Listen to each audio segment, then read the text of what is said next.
권세가 없습니까? 부요가 없습니까? 풍요가 없습니까?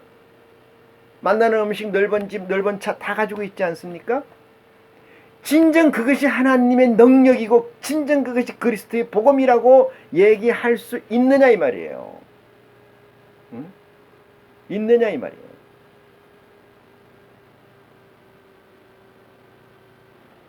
한 달에 1, 200만 원씩 버는 사람들의 11조를 착취하면서 그걸 안 내면 천국 안 간다고 매를 때리면서 그 매질을 하는 그 대가로 11조나 헌금을 착취해서 자기가 뭘 하는 거예요?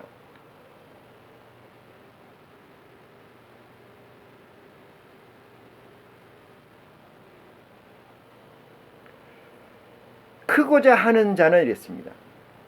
크고자 하는 자는 너희를 섬기는 자가 되고 이렇게 얘기해요. 섬기는 자가 되고 너희 중에 누구든지 으뜸이 되고자 하는 자는 너희 종이 되어야 하리라. 이 말씀을 저들은 믿고 실행합니까? 저들의 성경책엔 이 말씀이 없습니까?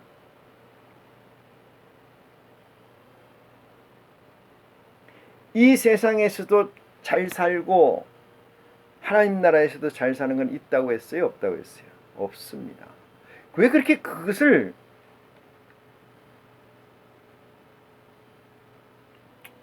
본인에게는 적용하지 않는지, 불편한 진실이라는 사실을 저와 여러분이 깨우침받는 지혜가 이 시간에 있기를 축원합니다.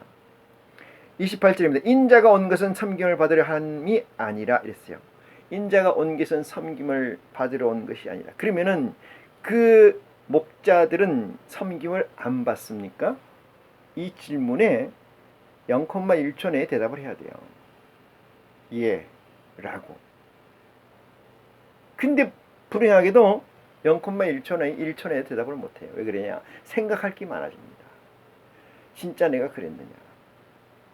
만약에 0,1초 내에 예라고 대답했다면 저는 화인 맞은 자입니다. 어디에? 양심에. 어디에? 속사람에. 속사람의 화인 맞은 자는 사탄 마귀라는 사실을 분명히 해둘 필요가 있습니다.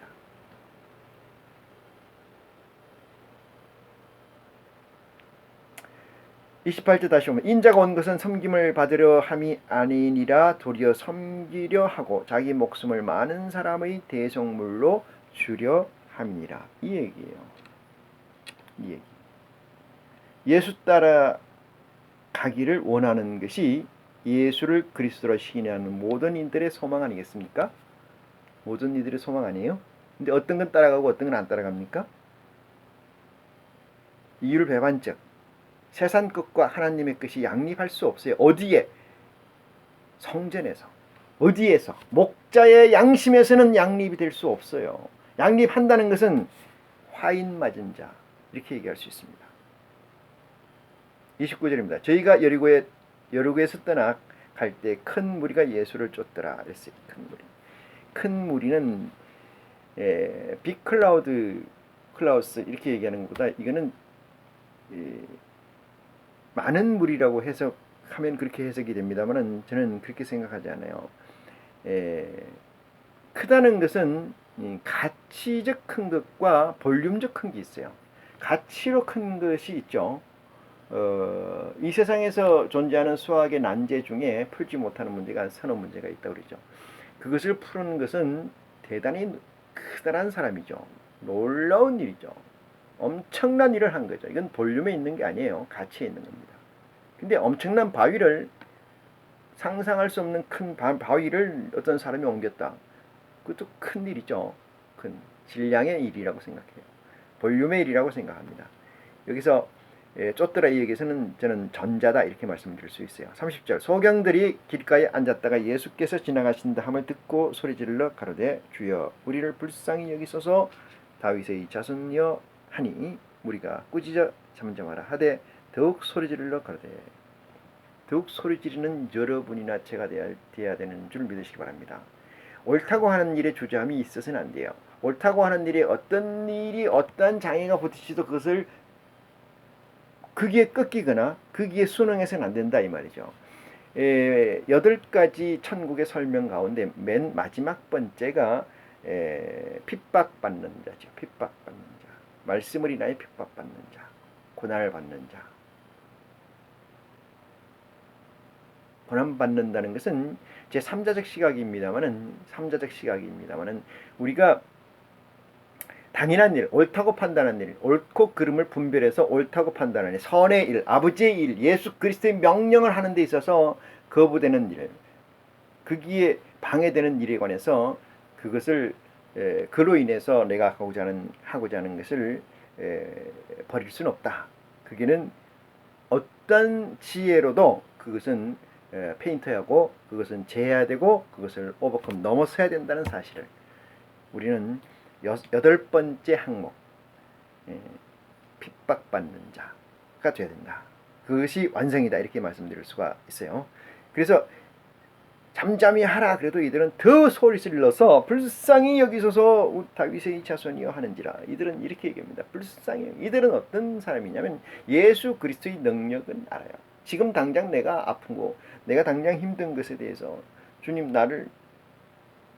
우리를 해결해 편하게 해 주시옵소서. 천국까지는 생각도 안 하는 존재들이죠. 32절입니다.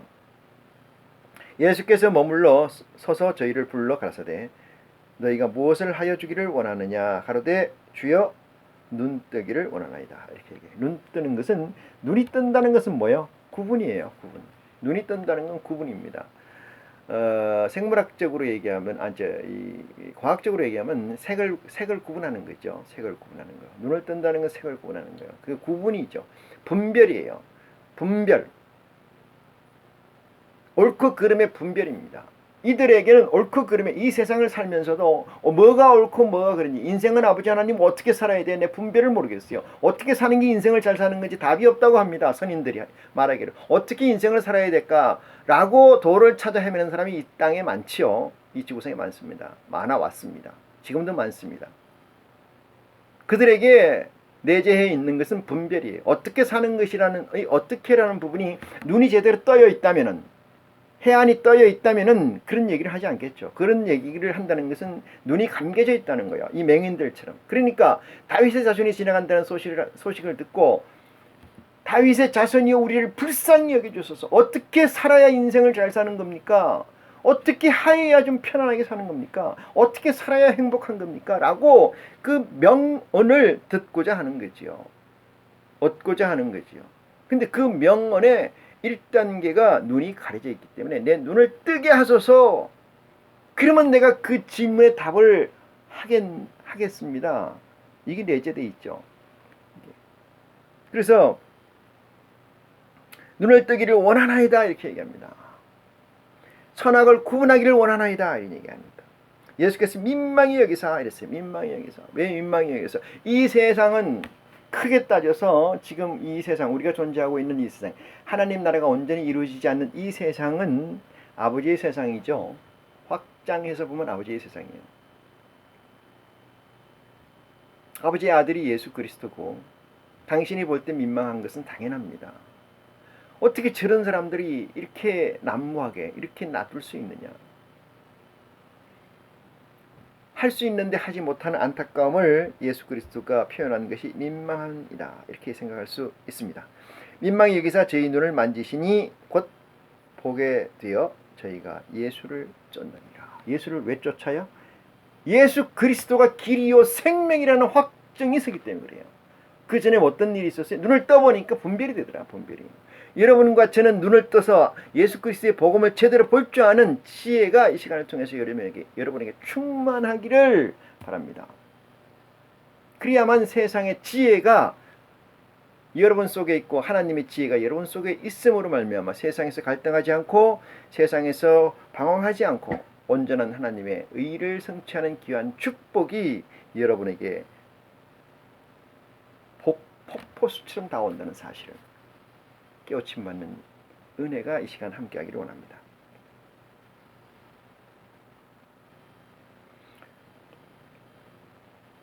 (21절은)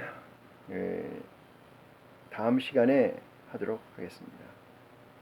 21절 다음 시간에 보시고요. 22장 혼인잔치. 지금 앞에 얘기한 거는 천국의 잔치. 천국의 포도원에 할 일이 있어요. 무슨 일인가 이제 생각하니까 뭐예요? 22장에 나오는 뭘 하려고? 혼인잔치를 준비하는 겁니다. 그 혼인잔치를 준비할 사람들, 일꾼을 구하면서 우리에게 주시는 지혜의 말씀이다. 하늘의 말씀이다. 이렇게 깨우침 받기를 바랍니다. 그 다음에 24장 건너뛰고 25장의 열처녀.